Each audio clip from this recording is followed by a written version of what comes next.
Okay, so we're on the Mahoning and I have spot lock on, so the water's flowing pretty good. You can kind of get an idea, but we're holding pretty tight to the bank. Now this new disc that I put on, if I hit the plus button, it'll move me up 5 feet from where I currently am in the direction I'm pointed.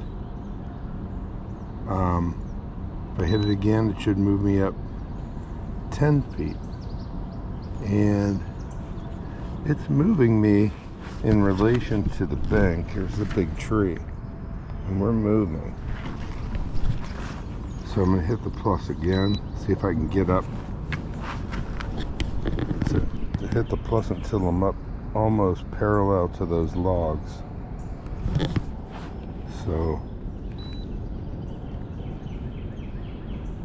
the spot lock feature is phenomenal, and this additional accessory is almost as equally necessary on the boat. And I'm moving, I'm going against the current. You can see I'm almost parallel to the wood that I want to be next to, the fallen tree. Really cool.